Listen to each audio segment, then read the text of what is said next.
Hello दोस्तों, स्वागत है आपका हमारे चैनल यूपी एग्ज़ाम क्रेज़र में। दोस्तों, आज की वीडियो में हम गणित के महत्वपूर्ण फॉर्मूले लेकर आए हैं जो कि यूपी ट्रिपल एससी के इंटरव्यू में पूछे गए थे।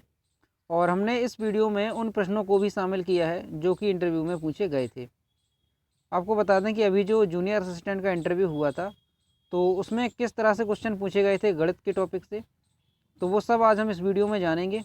तो वीडियो को अंत तक ज़रूर देखिएगा, क्योंकि आज का वीडियो आपके लिए बहुत ही महत्वपूर्ण होगा। तो वीडियो शुरू करते हैं। तो सबसे पहले तो देखिए, आपको हम फॉर्मूले दिखाएंगे और उसके बाद जो सवाल आपसे पूछे जा सकते हैं गणित में, तो वो हम आपको बाद में कराएंगे। ठीक है, तो पहले आप फॉर्मूले देखिए।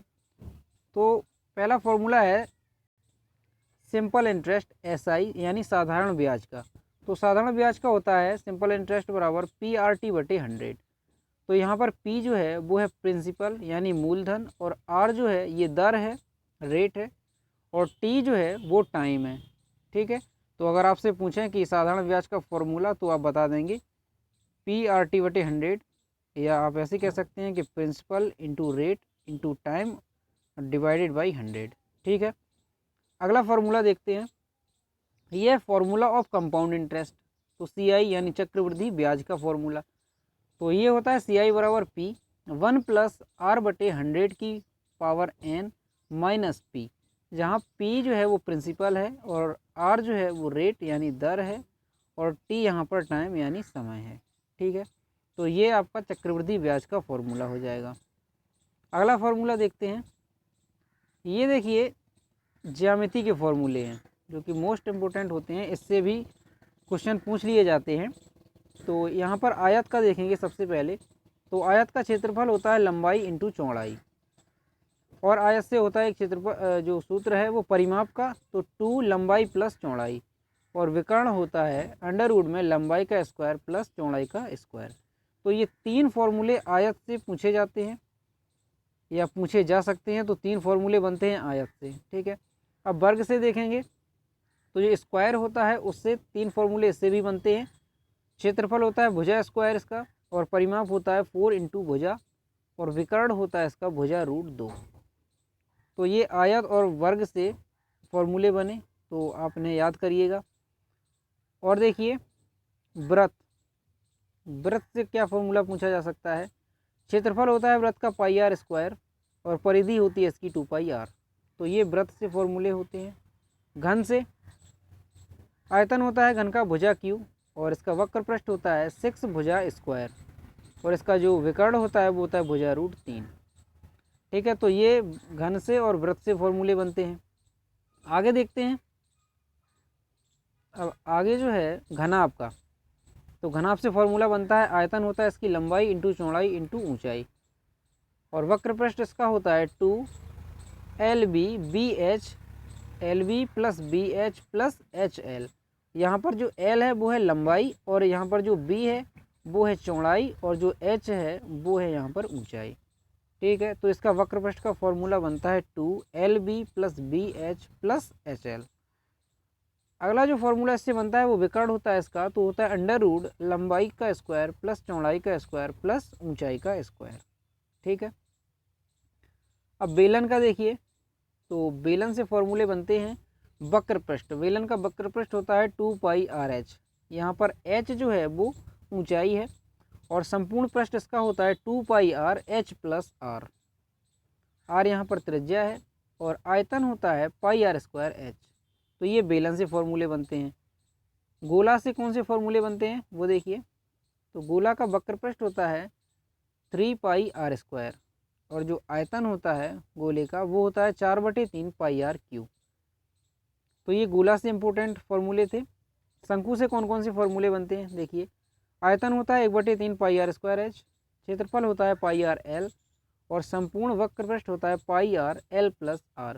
और यहाँ पर जो L है, L होता है अंडर रूट के R² प्लस H²।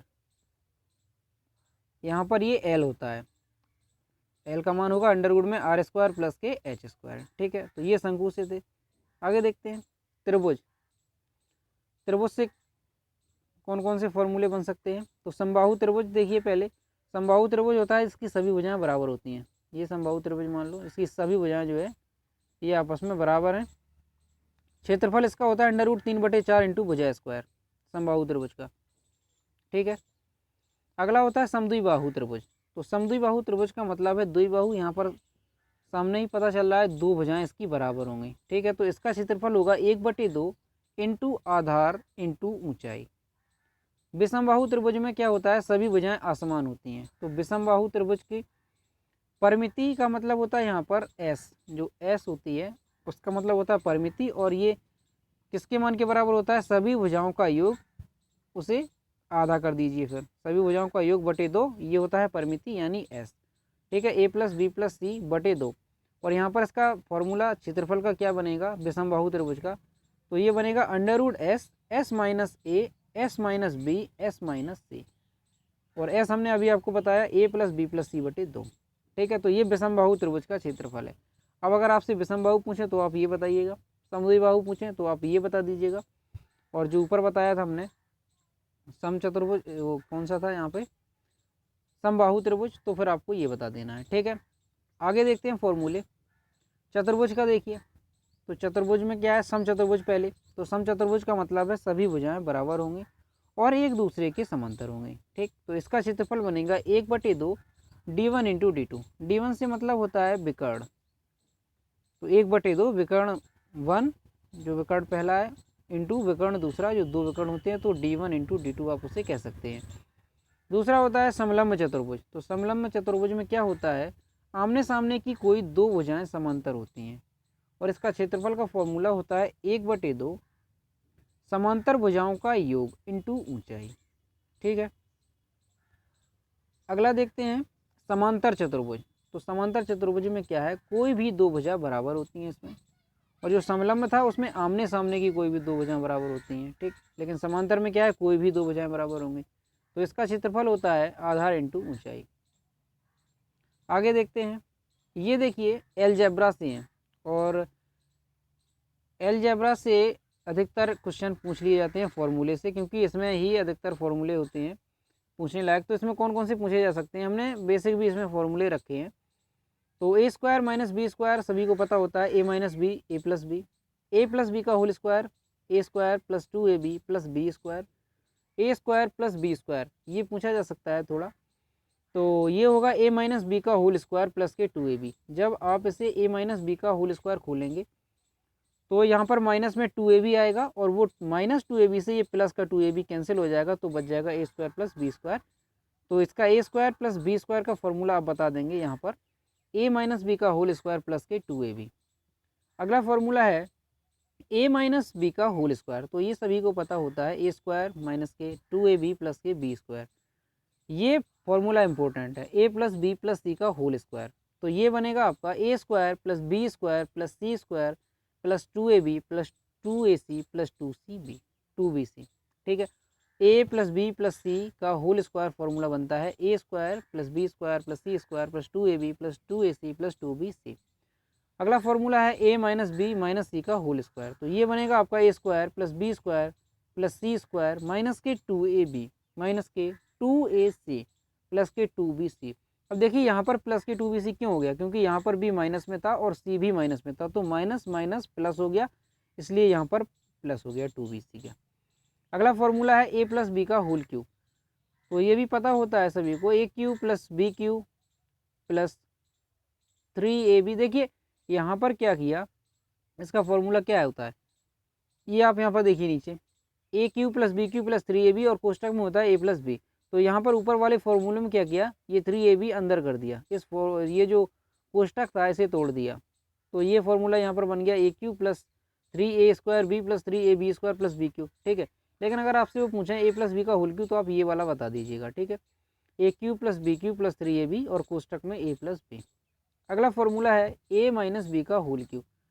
तो इसमें भी आप यही बताइएगा, a - b का होल क्यूब है, तो a³ - b³, यहाँ पे a³ - b³ - के 3ab और कोष्टक में a - के b। यहाँ पर वो जो कोष्टक था उसे तोड़ दिया है, तो a³ - के 3a² b + के 3ab² - के b³ ये फॉर्मूला बन गया।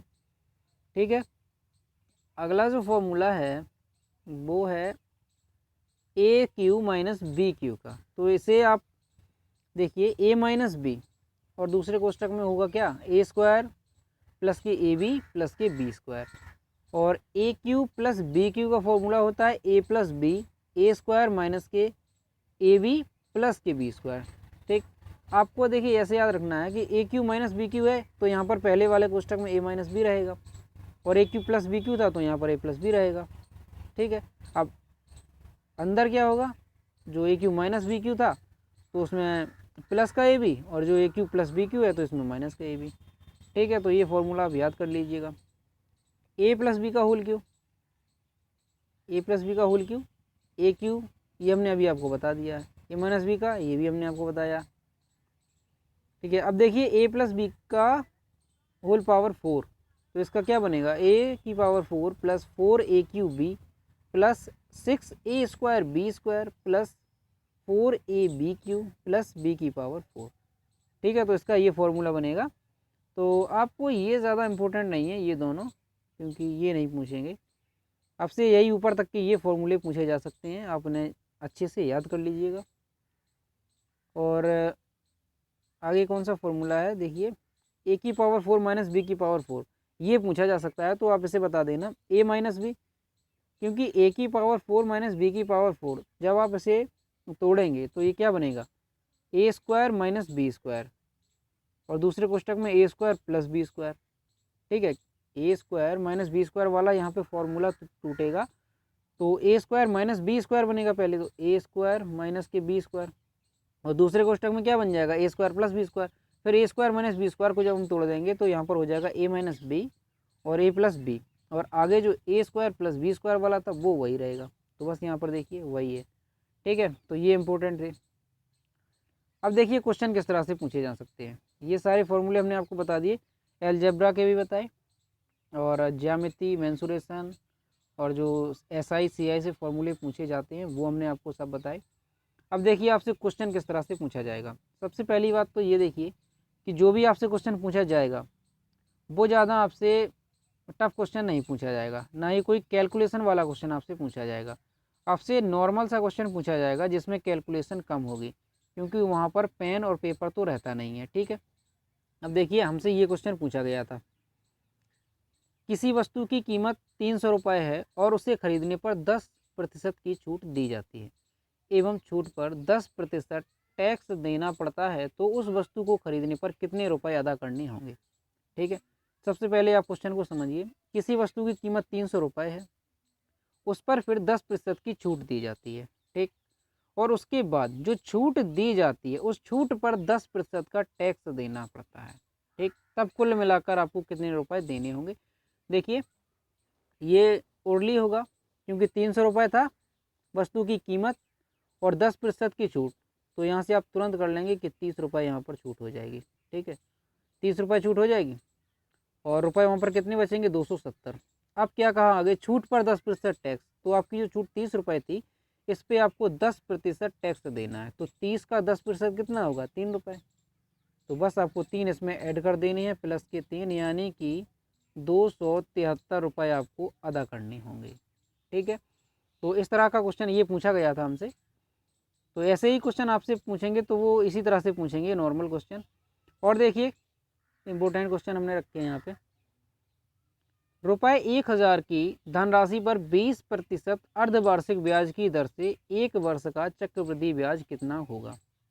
ठीक है, अब यहाँ पर आपको ये ध्यान देना है कि कई अभ्यर्थी यहाँ पर गलत कर जाते हैं कि वो 20% तो देखते हैं और यहाँ पर वार्षिक ब्याज लगा देते हैं, जबकि यहाँ पर अर्धवार्षिक कहा गया है। ठीक है, तो अर्धवार्षिक कहा गया है, तो यहाँ पर आपको पता है 20% दर थी, अर्धवार्षिक यानी छमाही 2 होती हैं, तो अर्धवार्षिक यानी आपको 10% से काम करना है। ठीक है, 10% आपको ब्याज लगाना है, और यहाँ पर 1 वर्ष कहा है तो 2 छमाही होंगी, तो आपको 2 बार ब्याज लगाना है यहाँ पे। तो देखिए कैसे आप करेंगे, 1000 की धनराशि थी, आपको 10% लगाना है, तो 100 हो जाएगा आपका पहली बार में, पहली साल में जो ब्याज होगा वो 100 रुपये हो जाएगा, दूसरी साल में भी आपका 100 रुपये हो जाएगा। ठीक है, अब चक्रवृद्धि ब्याज है इसलिए ब्याज पर भी ब्याज लगेगा, तो यहाँ पर 100 रुपये भी, जो 100 रुपये थे पहली साल के जो ब्याज था पहली वर्ष का, उस पर भी आपको ब्याज देना होगा, तो 100 का 10% कितना हो जाएगा, 10 हो जाएगा यहाँ पे, ठीक है। तो अब ये टोटल कितना हो जाएगा, 100 ये 100 ये 100 ये 100 ये 10 ये, यानी 210। तो टोटल आपको 210 रुपये ब्याज देना होगा, ठीक है। तो ये भी सिंपल था क्वेश्चन। और आपको बता दें कि वहाँ पर आप फॉर्मूले की कोशिश मत करना कि आप फॉर्मूले में दिमाग में सोचें, तो वहाँ पर आप गलत कर जाएंगे। आपको सीधा डायरेक्टली करना है। यहाँ पे 1000 का आ गया, 20% दर थी, तो तुरंत आपने कहा अर्धवार्षिक है यानी दर आधी हो जाएगी। 10% काम करना है आपको, तो 1000 का 10% 100 निकला, फिर दूसरी साल भी 100 निकलेगा, फिर 100 पे फिर आपको 10% देना है, तो वहाँ पे 10 निकल जाएगा। तो 100 वो और 10 और, तो 210 रुपये आपका ब्याज हो जाएगा यहाँ पे, ठीक है। अब अगला देखते हैं क्वेश्चन। देखिए, किसी वर्ग का विकर्ण 4√2 है तो वर्ग का क्षेत्रफल कितना होगा। काफ़ी इंपॉर्टेंट क्वेश्चन है। तो इसे आपको कैसे करना है, आपको ये फॉर्मूला पता है कि वर्ग का विकर्ण क्या होता है, भुजा√2, अभी हमने आपको बताया। तो वर्ग का जो वर्ग होता है उसका विकर्ण होता है भुजा√2। तो आपने लिखा यहाँ पर भुजा√2। मान लो भुजा ए है, a√2 बराबर कितना दिया गया है, 4√2, ठीक है। तो यहाँ से √2 कैंसिल हो जाएगा, और जो ए है आपका भुजा वो 4 यहाँ पर निकल आई। बस आपको क्षेत्रफल पूछा है, तो वर्ग का क्षेत्रफल आपको पता था, भुजा स्क्वायर करना है, तो यहाँ पर 4 चौके 16 यहाँ पर आपका आंसर हो जाएगा, ठीक है। तो इस तरह से ये क्वेश्चन आपको करना है। अगला देखते हैं क्वेश्चन। अगर कोई व्यक्ति 200 रुपये की वस्तु को 20% अधिक अंकित करता है और फिर उस पर 20% की छूट देता है, तो उस व्यक्ति को पूरे सौदे में कितना लाभ या हानि होगी। देखिए, इस तरह के क्वेश्चन में कई जो स्टूडेंट होते हैं वो गलत कर जाते हैं। वो ये सोचते हैं कि 20% उसने अधिक अंकित किया, फिर उसके बाद 20% उसे छूट दे दी गई, तो क्या मतलब हुआ, बराबर हो जाएगा। लेकिन ऐसा नहीं होगा। देखिए, इसे आपको कैसे करना है। 200 रुपये की वस्तु थी, 20% उसने अंकित किया अधिक, तो वस्तु कितनी हो जाएगी, 200 का 20% आप निकालेंगे तो 20 दूनी 40, यहाँ पर 40 रुपये एक्स्ट्रा हो जाएंगे। तो यहाँ पर 240 रुपये उसकी कीमत हो जाएगी वस्तु की, जो उसने अंकित की है बढ़ा के, ठीक है। और उसके बाद फिर देखिए 20% की छूट देना है। अब आपको यहाँ पर छूट 240 पे देना है, तो 240 पे आप छूट देंगे 20%, तो कितना निकलेगा, 24 इंटू 240 इंटू 20/100 करेंगे आप, तो 0 से 0 कट जाएगा, तो यहाँ पर 48 रुपये हो जाएगा। आपको 48 रुपये छूट मिल जाएगी, ठीक है। अब आपको छूट मिली 48 रुपये, तो 240 में आप 48 कम कर दीजिए। 240 में जब आप 48 कम करेंगे तो कितना बच जाएगा आपका, 192 रुपये। 192 बना, 192 बनेगा आपका। और यहाँ पर वस्तु की कीमत कितनी थी, 200 रुपये, ठीक है। तो यहाँ पर 8 रुपये का आपको हानि हो जाएगी, ठीक है। अगर आपने उस व्यक्ति ने जो है 200 रुपये वस्तु की कीमत थी, उस पर 20% अधिक अंकित किया और उसके बाद उस पर 20% की छूट दे दी, तो उसे पूरे सौदे में 8 रुपये की उसे हानि हो जाएगी, ठीक है। अब अगर प्रतिशत की बात कर दी जाए, तो आपको प्रतिशत कितना करना होगा, 8 अपॉन आप कर देंगे यहाँ पर 200 और इंटू करेंगे 100 से, ठीक है। तो ये कट जाएगा यहाँ से, 2 दूनी 4, यानी कि 4% की आपको हानि यहाँ पर हो जाएगी, ठीक। तो ये भी क्वेश्चन नॉर्मल था, आपको ओरली आराम से हो जाएगा, ठीक है। तो अगला क्वेश्चन देखते हैं। देखिए, अगला क्वेश्चन है, अगर किसी वस्तु का मूल्य 500 रुपये है और आपको 10% की छूट दी जाती है, फिर आपसे 10% का टैक्स लिया जाता है, तो आपको कितना फ़ायदा या नुकसान होगा। तो देखिए, ये भी उसी तरह से क्वेश्चन था जो अभी हमने आपको पिछला क्वेश्चन बताया। तो इसमें आपको क्या करना है, देखिए 500 रुपये था इसका वस्तु का मूल्य, 10% की छूट दी जाती है, तो आप 500 का 10% निकालेंगे, कितना होगा, 50 रुपये, यानी कि 450, ठीक है। 450 यहाँ पर हो जाएगा। छूट देने के बाद फिर क्या कहा उसने, फिर आपसे 10% का टैक्स लिया जाता है, तो ये जो 450 है इस पर आपको 10% का टैक्स देना है, तो 10% आप टैक्स देंगे, कितना हो जाएगा, 45 रुपये। 450 का 10% कितना होगा, 45 रुपये। और फिर आपको ये पूछा है टोटल आपको नुकसान होगा कि फ़ायदा होगा, तो बस आप इसे ऐड कर देंगे, कितना हो जाएगा, 5 यहाँ पर, 5 4 9 यहाँ पर और 4 यहाँ पर, तो 495 रुपये यहाँ पर बना। और यहाँ पर वस्तु का मूल्य 500 रुपये था,